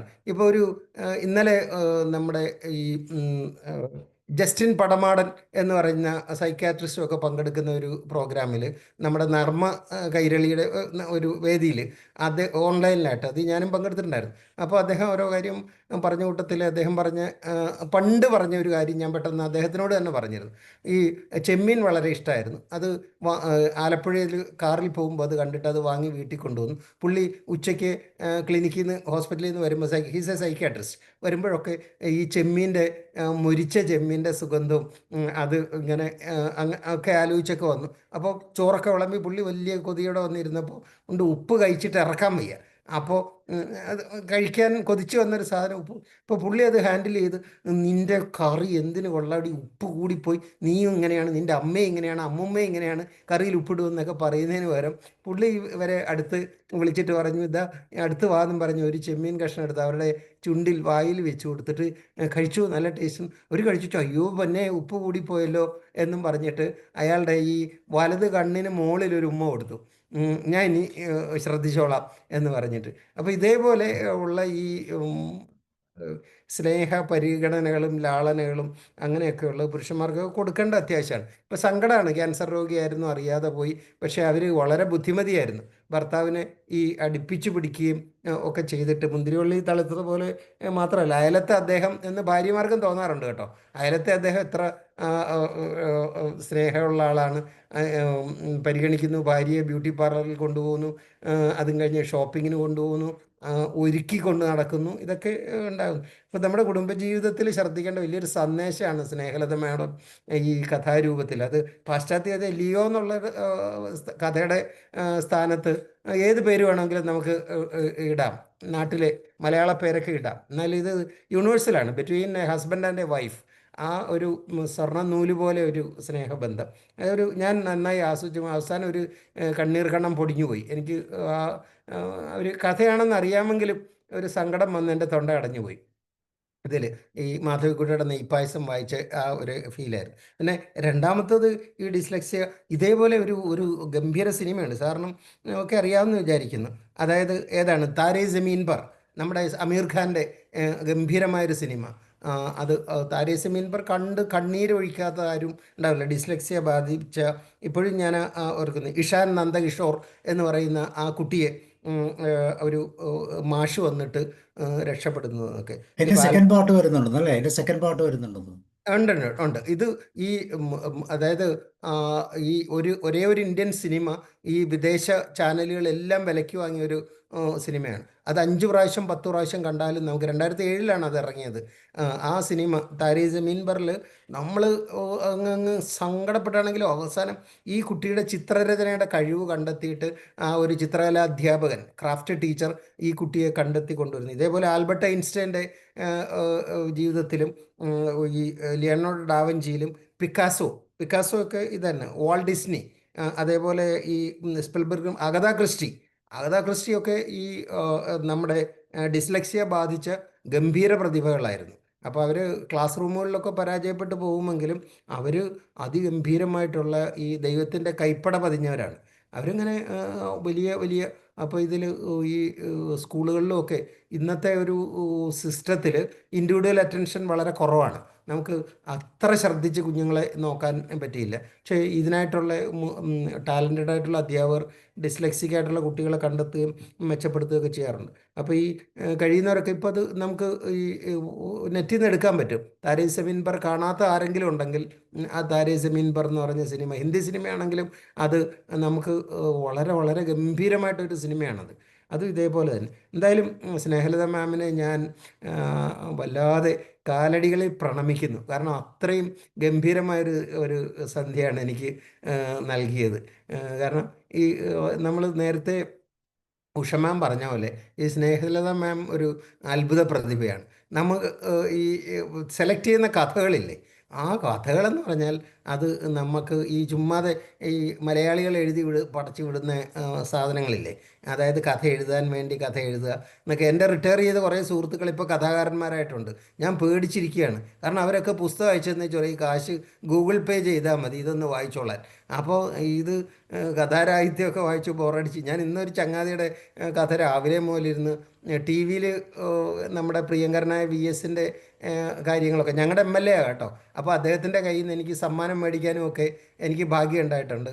അദ്ദേഹം എന്നെ വിളിക്കുന്നത് ശുദ്ധോദനൻ എന്നാണ് വിളിക്കുന്നത്. എൻ്റെ പേര് ശുദ്ധോദനൻ എന്നാണ്. അത് പക്ഷേ അദ്ദേഹം നീട്ടി ഇങ്ങനെ വിളിക്കുന്നുണ്ട്. അപ്പം ഈ ഞങ്ങളുടെ പഞ്ചായത്തിൻ്റെ ഈ വികസനത്തിൻ്റെ sustainable development green Kerala express social reality show എന്നും പറഞ്ഞ് ദൂരദർശൻ നടത്തിയതിൽ 1ാം സമ്മാനം 1 കോടി രൂപ എലപ്പള്ളി പഞ്ചായത്ത്, അത് ഞാൻ ഫോർമുലേറ്റ് ചെയ്ത പദ്ധതിക്കാണ് അത് കിട്ടിയത്. അപ്പോൾ അത് വാങ്ങി ദിവസം ഒക്കെ VSൻ്റെ സ്നേഹപരിലാളനകളൊക്കെ കേൾക്കാൻ ഭാഗ്യമുണ്ടായ ഒരാളാണ്. അപ്പോൾ അദ്ദേഹം മരിച്ചു എന്ന് പറഞ്ഞപ്പോൾ മഹാസങ്കടമായിരുന്നു. അപ്പോൾ ഈ ചങ്ങാതിയുടെ കഥാപുസ്തകം വായിച്ച് അതിനേക്കാൾ ഞാൻ വ്യാകുലപ്പെട്ടു പോയി. അപ്പോൾ അതിൻ്റെ ഇടയിലാണ് സ്നേഹലത മാം വൈകുന്നേരം ഈ 2 കഥകളുടെ തൂവൽ സ്പർശമായിട്ട് വന്നത്. Thank you ma'am, thank you so much. അതുപോലെ തന്നെ ശ്രദ്ധിക്കാവുന്ന വേറൊരു ഈ അമീർ ഖാൻ്റെ ഒരു ഇതാണ് സത്യമേവ ജയതേ. അത് മലയാളത്തിലുണ്ട്. ഏർലി ചൈൽഡ് എക്സ്പീരിയൻസ്, ചൈൽഡ്ഹുഡ് എക്സ്പീരിയൻസുമായിട്ട് ബന്ധപ്പെട്ട് ഇങ്ങനെയുള്ള രോഗങ്ങളിൽ നിന്ന് രക്ഷപ്പെടുത്തും. സത്യമേവ ജയതേ, മലയാളത്തിലത് ദൂരദർശൻ പ്രക്ഷേപണം ചെയ്തിട്ടുണ്ട്. അത് നല്ല സൂപ്പറായിട്ടുള്ള ഷോകളാണ്. ഓക്കെ, ആദ്യത്തെ ഇനി കഥയെപ്പറ്റി ഞാൻ പറഞ്ഞതിൽ വനിതകളാരും പ്രകോപിതരാവല്ലേ. ഞാനത് എൻ്റെ വീക്ഷണം, പുരുഷ വീക്ഷണം, ഭർതൃവീക്ഷണം എന്നൊക്കെ അങ്ങോട്ട് വിചാരിച്ചാൽ മതി. അപ്പോൾ അത് അങ്ങനെ ഇത് ഞങ്ങൾ രണ്ടുപേരും വളരെ ഈ അങ്ങോട്ടും ഇങ്ങോട്ടും സ്നേഹലാളനകളൊക്കെ അച്ഛനും അമ്മയും കൂടെ തമ്മിലുള്ള സ്നേഹം കണ്ടാണ് ഞാൻ പഠിച്ചത്. അത് നമ്മൾ കാണിച്ചു കൊടുക്കണം. നമ്മൾ ഒളിച്ച് കഥ കടച്ചിട്ട് കാണിക്കേണ്ട സ്നേഹങ്ങളല്ല. നമ്മൾ കണ്ടു പഠിക്കണം. നമ്മുടെ മക്കളും പേരക്കുട്ടികളും എല്ലാം കണ്ട്, ഓ അപ്പൂപ്പനും അമ്മൂമ്മയും കൂടെ ഭയങ്കര റൊമാൻസ് ആണല്ലോ എന്ന് പറയും. യേസ്, അങ്ങനെയാ ഞങ്ങൾ ഫ്രണ്ട്സാടാ എന്ന് നമ്മൾ പറയാൻ കഴിയണം. അല്ലാതെ ഒളിച്ചു വെച്ച് പണ്ടത്തെ ദമ്പതികളില്ലേ, ഈ രാത്രിയുടെ കൂരിരുൾ വീണ് കഴിയുമ്പോൾ സ്നേഹം പ്രകടിപ്പിക്കുക, അതല്ല. 24 hours we remain in romantic mood. അത് അത്യാവശ്യമാണ്.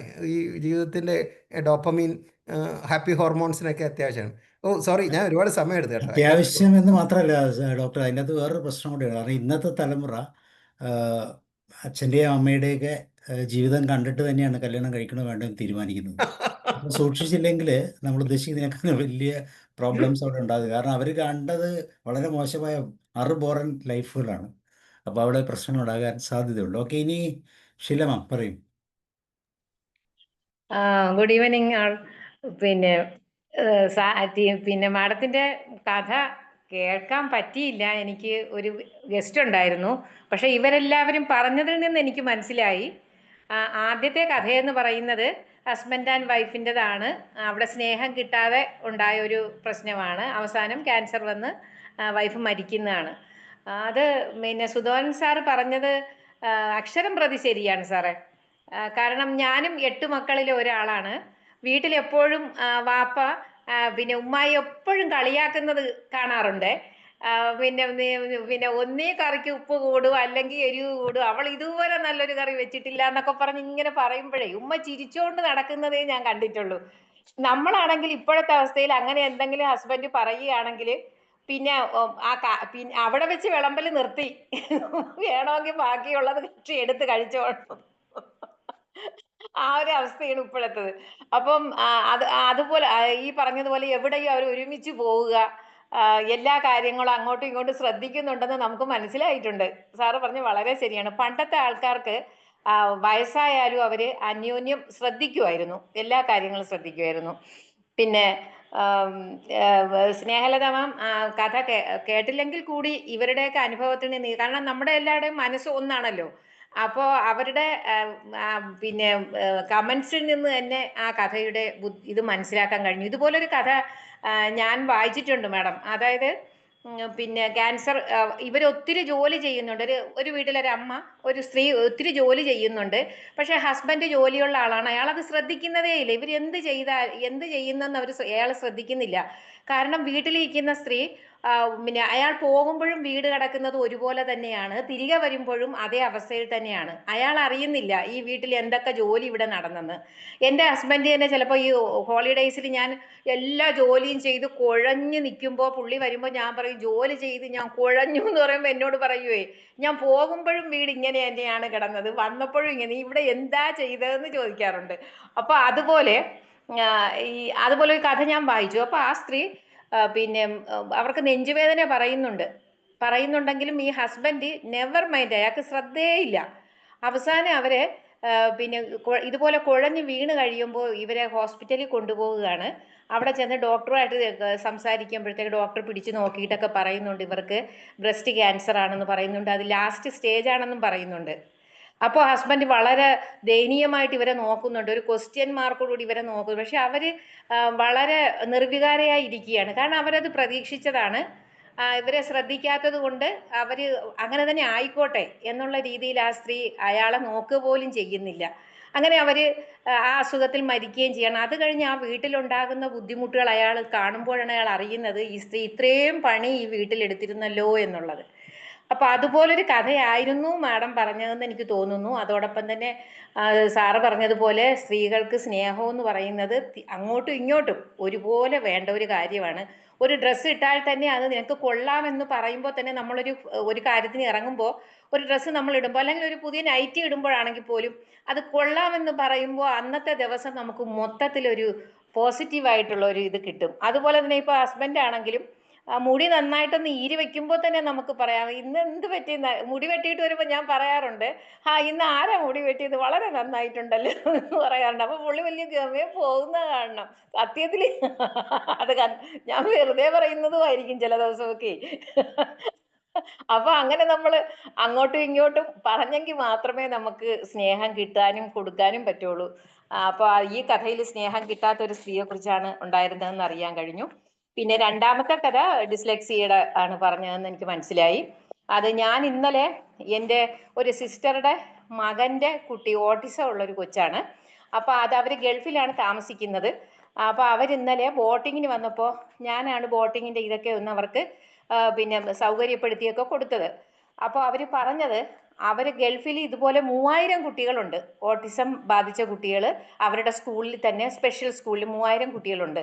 അപ്പോൾ ഇവര് അടുത്തുള്ള 5 ഫാമിലി ഒരുമിച്ച് എല്ലാ കാര്യത്തിനും ഒരുമിച്ച് പോവുകയും ഈ കുട്ടികളെ മിങ്കിൾ ചെയ്യിപ്പിക്കുകയും അതുപോലെ ഓരോ ഹോളിഡേയ്സ് ഏത് ദിവസം അവർക്ക് ഫ്രീ ആയാലും എപ്പോൾ ഫ്രീ ആയാലും അവരെല്ലാവരുടെ ഏതെങ്കിലും ഒരു വീട്ടിൽ കൂടിയിട്ട് ഇവരെല്ലാവരുടെ. അപ്പോൾ ഇന്നലെ വന്നതിൽ 2 ഫാമിലിയുടെ 2 കുട്ടികളെയും ഞങ്ങളുടെ ചേച്ചിയുടെ ചെറുമകനെയും കണ്ടു. കുട്ടികൾ ഹാപ്പിയാണ്, കാരണം അവർക്ക് ഈ കാണുന്നതെല്ലാം പുതിയ കാഴ്ചകളാണ്. അപ്പോൾ അത് കണ്ട് തിരികെ വരുമ്പോഴത്തേക്ക് ഞങ്ങൾ രണ്ടുപേരും ഞാൻ ഹസ്ബൻഡും തേങ്ങുകയായിരുന്നു. കാരണം ഇവരുടെ ജീവിതം ഇനി അങ്ങോട്ട് ഈ മക്കളെ ഇത് കണ്ടിട്ട് എന്ത് സങ്കടമാണ്, എങ്ങനെ മരിക്കാൻ പറ്റും, ഈ കുട്ടികളെ വിട്ടിട്ട് എങ്ങനെ പോകാൻ പറ്റും എന്നിങ്ങനെ ഞങ്ങൾ പറഞ്ഞുകൊണ്ടാണ് തിരികെ വന്നത്. അപ്പോൾ അതിനെക്കുറിച്ചും നേരിട്ട് തന്നെ എനിക്ക് ഇന്നലെ അതിൻ്റെ ഒരു ഫീലിംഗ് കിട്ടിയിട്ടുണ്ടായിരുന്നു. അപ്പം മാഡത്തിൻ്റെ ആ കഥ അങ്ങനെ ആയിരുന്നു എന്ന് തോന്നുന്നു. അപ്പോൾ 2 കഥകളും കേട്ടില്ലെങ്കിൽ കൂടി എല്ലാവരിൽ നിന്ന് അനുഭവം വേണുഗോപാൽ സാറ്, മോഹൻദാസ് സാറ്, ഉഷ ഒക്കെ പറഞ്ഞതിൽ നിന്ന് എനിക്ക് ഭയങ്കരമായിട്ടത് ഫീൽ ചെയ്തു. എന്തായാലും നാളെ അത് കഥ ഞാൻ കേൾക്കുന്നതായിരിക്കും മാഡം. ഉഷ പറഞ്ഞതുപോലെ തന്നെ ഇന്ന് വളരെ പിന്നെ ആക്റ്റീവായിട്ടും വളരെ ഇതായിട്ടുമാണ് കഥ വായിച്ചതെന്നാണ് എനിക്കും മനസ്സിലായി. വളരെ കുറച്ച് കേട്ടെങ്കിൽ കൂടി ഞാൻ മനസ്സിൽ പറഞ്ഞു, അത് ഉഷ ഇവിടെ പറഞ്ഞു എന്നേ ഉള്ളൂ.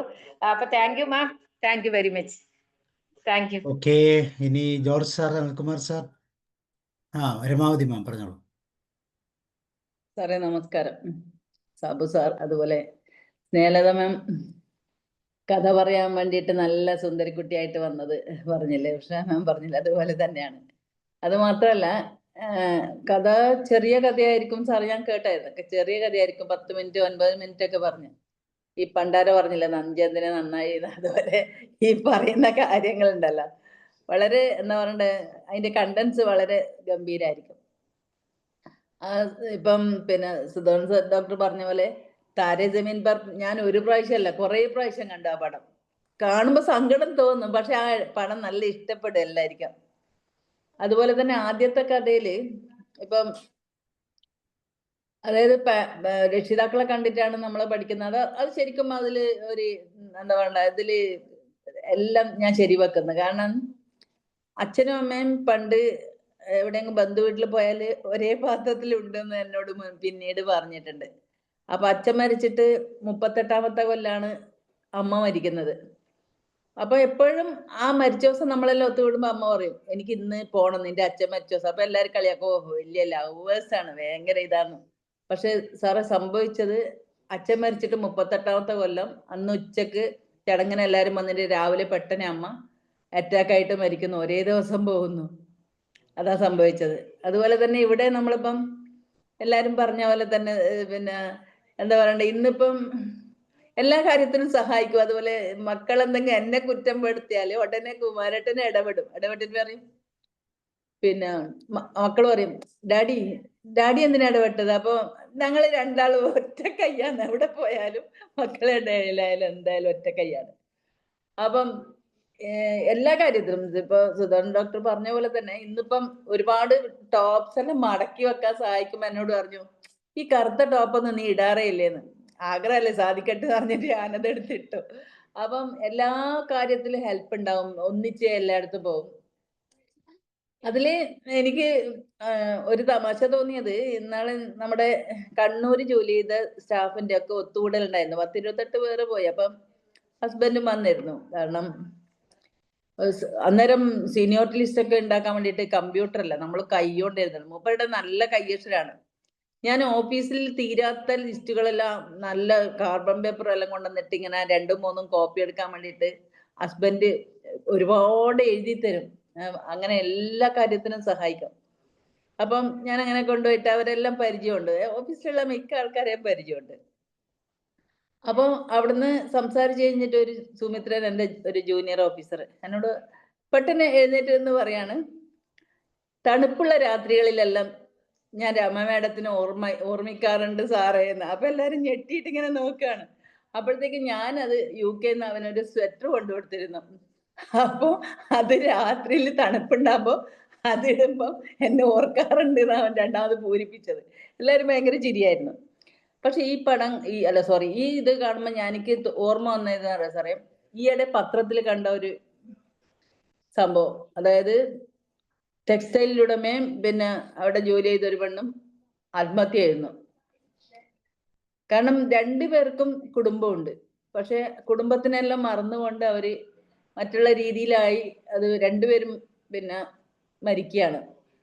അതുകൂടാതെ നമ്മുടെ പ്രേമാഭിഷേകം എന്നുള്ള പടം, ആ പടം ഈ കഥയായിട്ട് സാമ്യം ഇല്ലേന്ന് എനിക്ക് തോന്നുന്നു. കാരണം അത് വേറൊരു തരത്തിലാണ്. ഇഷ്ടമുള്ളത് ഇഷ്ടപ്പെടാതിരിക്കാൻ വേണ്ടിയിട്ട് വേറൊരു പെണ്ണിനോട് ഇഷ്ടമുള്ള രീതിയിലുള്ള ഒരു അഭിനയമായിരുന്നു കമലഹാസന്. ശ്രീദേവിയും കമലഹാസനാണ്. ഞാൻ ആ പടം കുറെ പ്രാവശ്യം കണ്ടായിരുന്നു. അതിലാണ് ആ നീലവാഹന ചോലയിൽ എന്നുള്ള പാട്ടുള്ളത്. എന്തായാലും നമ്മുടെ വളരുന്ന തലമുറ പോക്ക് എങ്ങോട്ട് എന്നുള്ള ചിലവർ ചോദിക്കാറുണ്ട്. കാരണം സ്നേഹം, നമ്മൾ 2 പേരും ഭാര്യ ഭർത്താക്കന്മാരോ അല്ലെ അച്ഛനും അമ്മ സ്നേഹിക്കുന്നതിലുപരി അവരെ സ്നേഹിക്കാനും കൂടി നമ്മൾ സമയം കണ്ടെത്തണം എന്നാണ് എനിക്ക് പറയാനുള്ളത്. മിക്കതും എല്ലാവരും ഇപ്പം തിരക്കിലാണ്, വീട്ടിൽ വന്നാലും തിരക്കിലാണ്. എല്ലാവരും തിരക്കാകുമ്പോ കുട്ടികളുടെ പല കാര്യങ്ങൾ അടുത്ത് വന്നിട്ട് എന്തെങ്കിലും പറയാൻ പോകുമ്പോ ഇപ്പൊ സമയമില്ല, പിന്നെ പറഞ്ഞാൽ മതി എന്ന് പറഞ്ഞിട്ട് തിരിച്ചയക്കുക, ഒന്നും ചെയ്യാൻ പാടില്ല. അവരെയും കൂടി സ്നേഹിക്കുക, ഇത്ര കാര്യം മാത്രമാണ് എനിക്ക് പറയാനുള്ളത്. താങ്ക് യു സ്നേഹം, നല്ല കഥയായിരുന്നു. എല്ലാവരും ചിന്തിപ്പിച്ചും ഇത്ര അധികം വാദോരാതെ സംസാരിപ്പിച്ചതിനും thank you. Thank you. George sir. Thank you sir. ആദ്യമേ തന്നെ കാലഭേദം അല്ലെങ്കിൽ പ്രായഭേദം ഇല്ലാതെ എപ്പോഴും എന്താ പറയുക, കേൾക്കുന്ന മനസ്സിനെ തട്ടി ഉണർത്തുന്ന അല്ലെങ്കിൽ വികാരഭരിതമാക്കുന്ന കഥകൾ, പ്രത്യേകിച്ച് അത് അവതരിപ്പിച്ച രീതി, സ്നേഹലതമാം വളരെ സ്നേഹ ആദരവുകളും അഭിനന്ദനങ്ങളും നന്ദിയും പറയട്ടെ ആദ്യമേ. പിന്നെ ഈ പറഞ്ഞ കഥയിൽ എല്ലാവരും പറഞ്ഞ കാര്യങ്ങളാണ്. നമ്മൾ ഇതൊക്കെ ഇത്രയും കാലം ജീവിച്ചപ്പോൾ നമ്മൾ മനസ്സിലാക്കിയല്ലോ. ഞാൻ ഈ ഡൈവോഴ്സിൻ്റെ റേറ്റ് എല്ലാം വളരെ കൂടുതലാണ് കേരളത്തിൽ, കൊച്ചിയിൽ വളരെ കൂടുതലാണ് എന്നൊക്കെ ഇങ്ങനെ പറയാറുണ്ട്. അതേപ്പറ്റി ഒരിക്കൽ പറഞ്ഞു കേട്ട ഒരു സത്യം, ഡൈവോഴ്സ് ആക്ച്വലി പേപ്പറുകളിൽ നടന്നതിനേക്കാൾ എത്രയോ കൂടുതൽ അകൽച്ചയിൽ കഴിയുന്ന ദമ്പതിമാരുണ്ട്. സമൂഹത്തെ ഓർത്ത് നിലയും വിലയും മാനിച്ച് മക്കളെ ഓർത്ത് മാത്രം പിരിയാതെ കഴിയുന്നു. പക്ഷെ ഒരു കൂരയ്ക്കുള്ളിൽ വളരെ അകന്ന് കഴിയുന്നവരാണ് ഒത്തിരി പേരെന്നാ പറയും. അത് പുറം ലോകം അറിയുന്നില്ല. ഒരുപക്ഷെ ഒരു വണ്ടിയിൽ തന്നെ സഞ്ചരിക്കും, ഒരു വീട്ടിൽ തന്നെ താമസിക്കും, അങ്ങനെയുണ്ട്.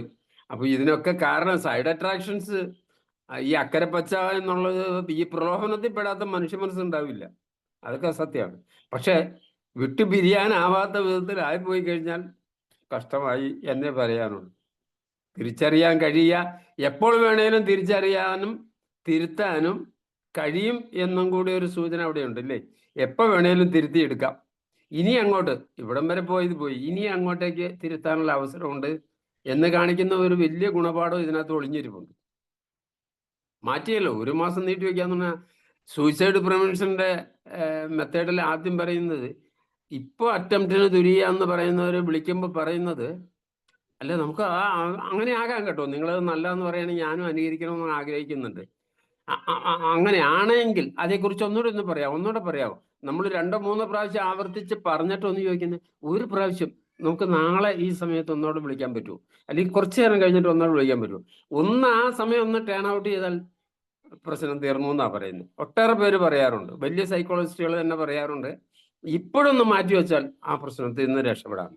അപ്പൊ നമ്മളിങ്ങനെ നീട്ടും എന്ന് പറഞ്ഞ പോലെ തന്നെ ഈ പ്രശ്നങ്ങളില്ലാത്ത മനുഷ്യരെ കണ്ടെത്തുക, ഇത്തരത്തിലുള്ള പ്രത്യേകിച്ചുള്ള പ്രശ്നങ്ങൾ എന്ന് പറയുന്നത്, നമ്മളൊക്കെ മനുഷ്യരാണ്, എല്ലാവരും മനുഷ്യരാണ്, ഈ ലോകത്താണ് ജീവിക്കുന്നത്. അപ്പൊ ഇവിടുത്തെ സാഹചര്യങ്ങളിലൊക്കെ ഒരാൾക്ക് എക്സംഷൻ ഒന്നുമില്ല. പിന്നെ ഞാൻ അങ്ങനെ അല്ലെന്ന് നടിക്കാൻ പറ്റും, അത്രയൊക്കെ ഉള്ളൂ. അതായിക്കോട്ടെ, അതിന് തെറ്റൊന്നുമില്ല, അത് അംഗീകരിക്കാൻ പറ്റിയാൽ അതും നല്ല കാര്യം.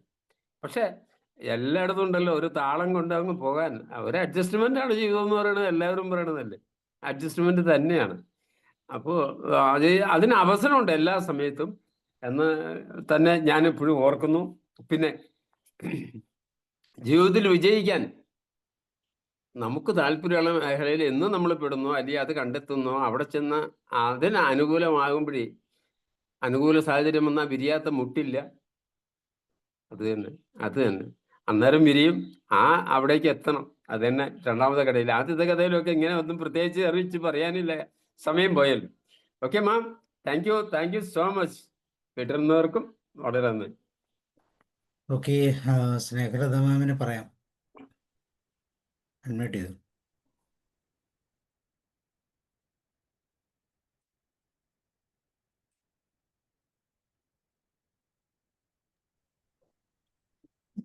ഈ കഥ വായിച്ചപ്പോ ഒരുപാട് സങ്കടം വന്നു. ആദ്യത്തെ കഥ അത് പിന്നെ നമ്മള് പരസ്പരം അറിയാതെ അകന്നു പോകുന്നു, പരസ്പരം ശ്രദ്ധിക്കാതെ. സ്നേഹം ഉള്ളിലില്ലാഞ്ഞിട്ടാണ്, അല്ല, സ്നേഹമുണ്ട്, പക്ഷെ ഈ തിരക്കുകളിൽപ്പെട്ട് പരസ്പരം ശ്രദ്ധിക്കാതെ പോകുന്നു. അപ്പൊ ഇവിടെ എല്ലാവരും പറഞ്ഞതും അത് തന്നെയാണ്, മറ്റേയാളിൻ്റെ കാര്യങ്ങൾ നമ്മൾ ശ്രദ്ധിക്കണം, ശ്രദ്ധിക്കാത്തത് കൊണ്ടാണ് അകന്നു പോകുന്നത്. അതിന് പക്ഷെ ആർക്കും സമയമില്ല, എല്ലാവരും തിരക്കിലാണ്. അങ്ങനെ ശ്രദ്ധിച്ച് പണ്ടുള്ളവർ അങ്ങനെ ആയിരുന്നു, അവര് പരസ്പരം സ്നേഹിച്ചിരുന്നു, അടുത്തിരുന്നു. പക്ഷെ ഇപ്പൊ അതിനൊന്നും പറ്റാത്ത ഒരവസ്ഥയിൽ കുട്ടികൾ ഇത് കാണുമ്പോൾ അവർക്കും സാറ് പറഞ്ഞ പോലെ കല്യാണം കഴിക്കേണ്ടെന്ന് തോന്നുന്നു. അങ്ങനത്തെ അവസ്ഥയിലാണ് നമ്മളിപ്പോൾ.